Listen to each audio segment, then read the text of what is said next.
Trump said, buy our jets. Canada just said no. $19 billion, 88 F-35 fighter jets, the biggest American weapons deal in Canadian history. And last Wednesday, Canada's NDP walked into Parliament and said, cancel it, all of it, buy Swedish instead.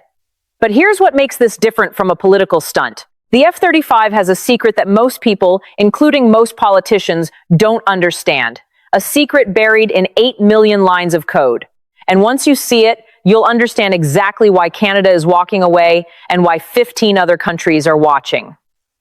The F-35 is not a fighter jet. It's a flying computer. 8 million lines of software code, every weapon system, every radar scan, every threat detection algorithm, every communication channel, all of it controlled by one country, not Canada, not Germany, not Japan, not any of the 27 nations that fly it, America. Here's exactly how it works. The F-35 runs on something called mission data files. Think of them as digital battle manuals. They tell the jet how to identify an enemy S-400 radar, how to plot a flight path through hostile airspace, how to jam enemy communications in combat. Now here's the part that changes everything. These files are programmed by a 90-person team at Eglin Air Force Base, Florida, the 350th Spectrum Warfare Group. They reprogram every single F-35 on the planet, every country, every mission, all from American soil. Without those updates, the F-35 can still take off. It can still fly, but it cannot fight a modern air defense system. An $82 million aircraft becomes a $100 million display model. Think about that for a second. And now the critical question. Does any country operate the F-35 independently? One. Exactly one. Israel. Their variant, the F-35 Iadir, runs fully independent software. Israeli engineers install their own code, run their own maintenance, control their own missions. Nobody in Florida decides when Israel fights. Every other country on Earth, Canada, Germany, Italy, Poland, Japan, South Korea, Australia, 15 others, depends completely on that American team for combat-ready software. So when you hear that Canada is spending $19 billion on F-35s, what you're actually hearing is Canada is spending $19 billion on jets it cannot operate independently. Jets, where a 90-person team in Florida decides whether the software works. Now, you might be thinking, would America actually use that leverage against an ally? They already did. Don Davies, interim NDP leader, Parliament Hill, February 4th. Direct quote, "This is not a fictional fear. Donald Trump did this to Ukraine. He threatened to withhold and did withhold parts to the F-16 fighter jet radar and left the Ukrainian Air Force in a lurch. America armed Ukraine, then held the parts hostage in wartime. Canada watched that happen in real time." But here's what tipped Canada over the edge. January 29th, 6 days before the NDP stood in Parliament, Trump posted on Truth Social. He announced he was decertifying all aircraft built in Canada. Bombardier jets, regional planes, private aircraft. Then he threatened a 50% tariff on every Canadian plane sold in the United States. The reason? A paperwork delay. Canada's aviation regulator hadn't certified certain Gulfstream jets fast enough. That's it. 5,425 Canadian-made aircraft operate in America right now. And Trump threatened them all over a safety review.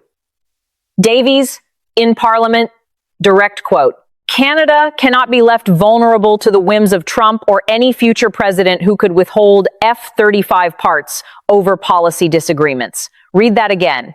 Any future president. This isn't about one man. This is about a system where the country selling you weapons can cut you off whenever it wants. And just proved it would. That's not a defense partnership. That's a country protecting itself from a supplier that just became a threat. So what's the alternative? The Gripen, Swedish-made, built by Saab, combat-proven in Brazil, Sweden, and soon Thailand. And here's the difference that matters. No American software dependency. No team in Florida controlling updates. No permission required from Washington to fly a combat mission. Canada would control its own jets, fully. Davies, in Parliament. Purchasing F-35s will deepen our military integration with a superpower, not reduce it. Then the data that makes that argument airtight. Project Plowshares, a Canadian Defense Research Institute, published a report in 2025. They found the United States receives nearly 70% of all F-35 production subcontracts. 70%. Despite the program claiming partner nations share benefits equally. Canada isn't just buying a fighter jet. It's buying dependency. $19 billion of dependency. And the supplier just proved, publicly on Truth Social, that dependency can be weaponized at any moment.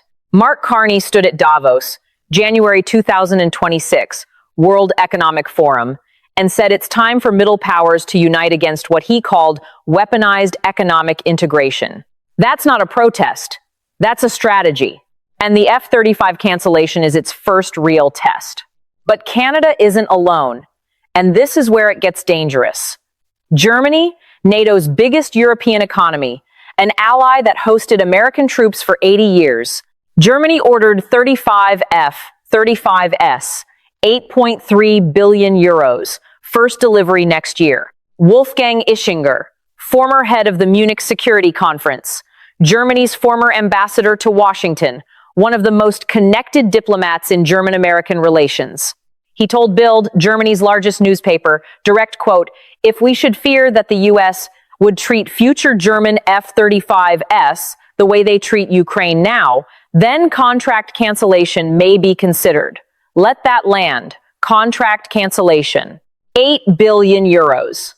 From a man who spent his entire career building the German-American alliance. Now do the math. Lockheed Martin projects 650 F-35s operating in Europe by 2035. Hundreds of billions in revenue, spare parts, training programs, maintenance contracts, strategic influence that took 80 years to build.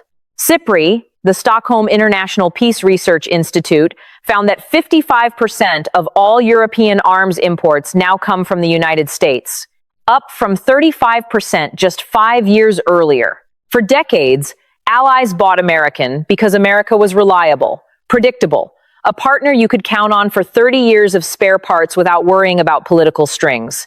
That's what changed. Not the technology, the trust. 15 nations fly the F-35. 15 nations just watched America threaten Canada with aircraft tariffs. Watched America withhold parts from Ukraine. Watched an American president talk about annexing the neighbor he shares a radar system with. If Canada cancels, Germany gets political cover.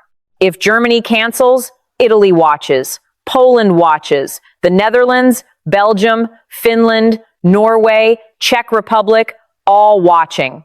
And all asking the same question. What happens when the country selling you weapons becomes the threat? Here's the part that makes all of this permanent. Angry tweets fade. Elections change leaders. Political cycles turn. Defense partnerships don't. When a country buys fighter jets, that decision locks in for 30 to 40 years. Pilot training programs, maintenance infrastructure, weapons integration, supply chains, entire military doctrines redesigned around one aircraft. If Canada switches to Gripen, Swedish engineers train Canadian pilots. Swedish factories supply Canadian parts. Swedish systems plug into Canadian defense networks. For 40 years, America is out of that relationship permanently. If Germany cancels, 8 billion euros moves to Eurofighter or a European sixth-generation program. European factories, European jobs, European strategic autonomy. That revenue never comes back to Lockheed Martin, and we know this isn't hypothetical. We have proof. 2019, Turkey bought Russian S-400 missiles. America kicked Turkey out of the F-35 program entirely. No jets, no parts, no access. 7 years later, Turkey still hasn't come back. The relationship never recovered. The EU just committed $162 billion in defense spending. European missiles, European drones, European cyber warfare. Not because European weapons are better. Because European weapons don't come with political conditions attached. Defense partnerships, once broken, don't rebuild. Supply chains, once redirected, don't return. Trust, once lost, doesn't come back with an election. Allies aren't leaving American defense because they want to. They're leaving because they were given no choice. For 80 years, the Western alliance worked. Not perfectly, but it worked. Countries traded, shared intelligence, trained together, trusted each other with their most sensitive military technology. Canada was at the center of it. Fought in every war, shared every radar screen, opened every border, earned its place not with money, with blood. 1,300 F-35s fly today, 27 countries. Over 1 million flight hours, the largest fighter program ever built on trust. And now the country that built it is threatening its own customers. Canada's Air Force commander told Parliament the F-35 is the only aircraft that can counter Russia and China. She's probably right.